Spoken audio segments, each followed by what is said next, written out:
17वीं BPSC में civil सेवा के क्षेत्र में अभी तक की सबसे बड़ी वैकेंसी आई है।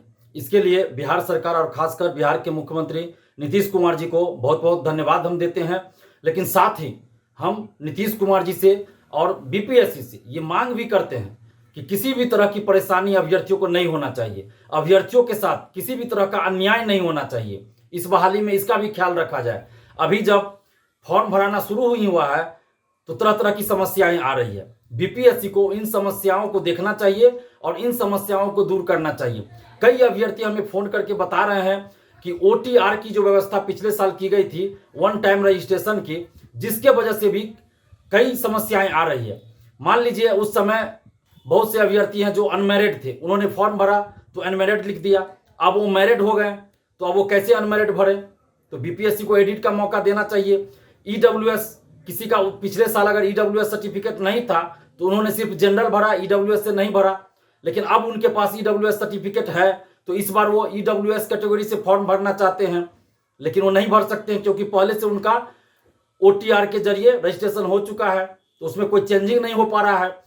मान लीजिए उस समय कोई एससी कैटेगरी का है, ईबीसी है या बीसी का है, अगर उनके पास सर्टिफिकेट नहीं बना था तो उन्होंने जनरल कैटेगरी से फॉर्म भर दिया। लेकिन अब वो अपने कैटेगरी से फॉर्म भरना चाहते हैं क्योंकि अब उनके पास सर्टिफिकेट बन चुका है, तो इसलिए वो भरना चाहते हैं अपने कैटेगरी में, चाहे एससी में हो, ईबीसी हो या बीसी में हो। लेकिन उनका जनरल कैटेगरी में ही आ रहा है फॉर्म, क्योंकि वो ओटीआर के जरिए जनरल कैटेगरी में जो पिछले साल उन्होंने भर दिया वही चीज अभी आ रहा है, उसमें एडिट नहीं हो रहा है।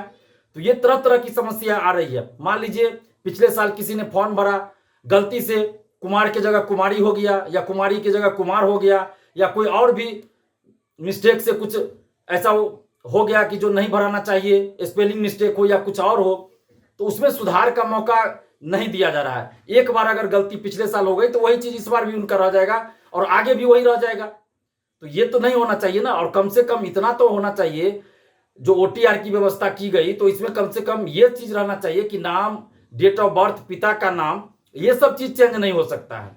लेकिन बाकी जो और चीजें हैं, मैट्रिक, इंटर, ग्रेजुएशन कहां से किया, कितना उनका मार्क्स आया, कितना परसेंटेज मार्क्स आया, कितना टोटल मार्क्स आया, ये सब चीज चेंज नहीं हो सकता।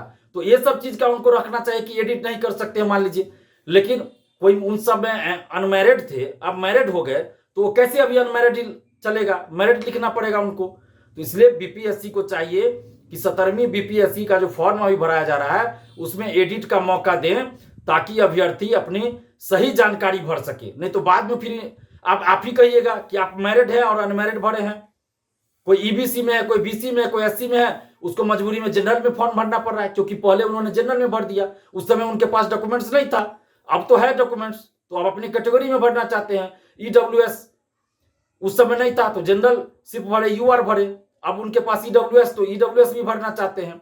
तो इस तरह की कई समस्याएं हैं। तो बीपीएससी से हम आग्रह कर रहे हैं, बीपीएससी के परीक्षा नियंत्रक महोदय से, बीपीएससी के चेयरमैन महोदय से, कि 17वीं बीपीएससी सिविल सेवा के अभ्यर्थियों की समस्याओं पर ध्यान दीजिए और एडिट का मौका दीजिए। आप एक समय सीमा दे दीजिए, 2 दिन का दे दीजिए, या तो फॉर्म भरने की जब समाप्ति हो जाए उसके 2 दिन बाद आप दे दीजिए कि 2 दिन का समय या 3 दिन या 4 दिन का समय दे दीजिए कि उसमें एडिट कर सके। या अभी जब फॉर्म भराया जा रहा है उसी में आप दे दीजिए कि एडिट कर सके, अपना सुधार कर सके स्टूडेंट। नहीं तो फिर फॉर्म भरने का कोई मतलब ही नहीं रह जाएगा, क्योंकि पहले से जो लोग भरे हुए हैं उसमें संशोधन करने की जरूरत है। मैंने उदाहरण भी दिया। तो इसलिए हम बीपीएससी से आग्रह कर रहे हैं कि आप इसमें सुधार का, एडिट का मौका दीजिए, नहीं तो फिर बीपीएससी अभ्यर्थियों के साथ ये अन्याय हो जाएगा। और मुख्यमंत्री नीतीश कुमार जी से भी आग्रह कर रहे हैं कि आपने इतिहास की सबसे बड़ी वैकेंसी सिविल सेवा क्षेत्र में निकाली, तो कम से कम आप बीपीएससी को ये दिशा निर्देश दीजिए कि अभ्यर्थियों के साथ अन्याय न करे बीपीएससी, और अभ्यर्थियों की समस्याओं का समाधान करें, इसमें एडिट का मौका दे, ताकि अभ्यर्थियों को फॉर्म में सुधार का मौका मिले और किसी भी तरह की त्रुटि न रहे, गड़बड़ी न रहे।